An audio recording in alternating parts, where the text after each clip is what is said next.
This is The Scoop for Thursday. I'm Lisa Marzilli with the WMNF News headlines. St. Petersburg city leaders have crucial votes scheduled for this afternoon on funding the possible future home for the Rays and whether to repair their current home.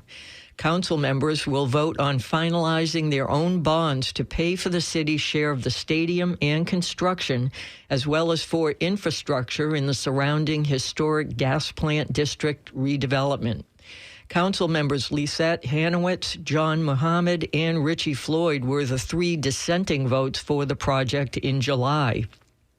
In a separate vote today, the council will vote on whether to approve tens of millions of dollars in spending on repairs to Tropicana Field, which was damaged by Hurricane Milton.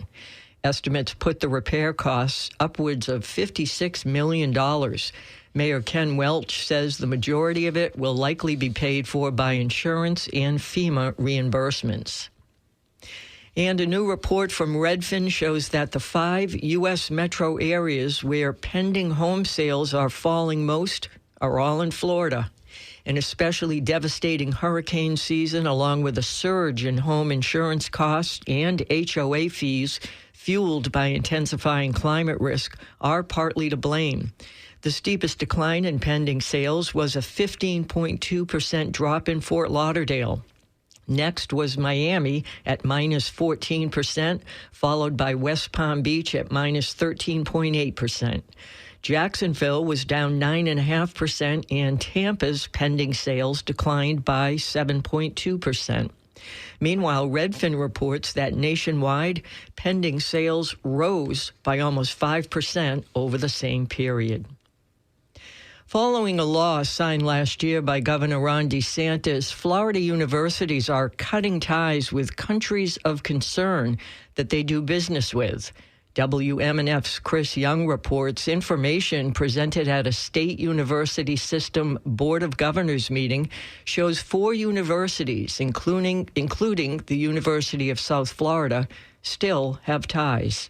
A 2023 Florida law heavily restricts how universities interact with countries China, Russia, Iran, North Korea, Cuba, Venezuela, and Syria.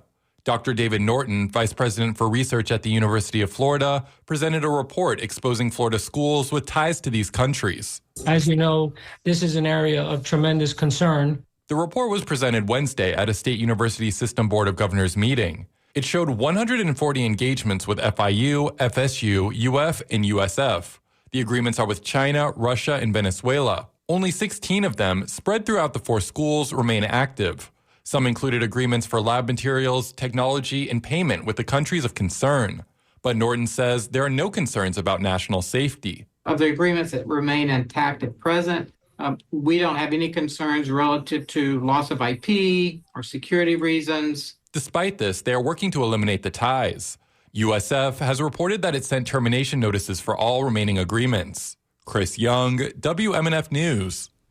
Florida has agreed to pay $725,000 in legal fees and costs for businesses that successfully challenged part of a 2022 law that Governor Ron DeSantis dubbed the Stop Woke Act.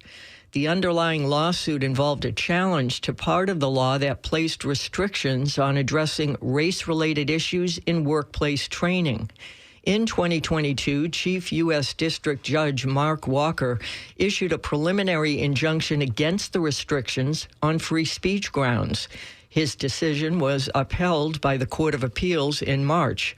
On Tuesday, Walker issued an order directing the parties to comply with the settlement. In weather, it's going to be sunny, breezy, and cool with highs in the upper 60s today. Lows tonight will be in the upper 40s. And Friday is going to be sunny and dry with a high of 67. I'm Lisa Marzilli with the WMNF News headlines. This is The Scoop, recorded at WMNF Tampa.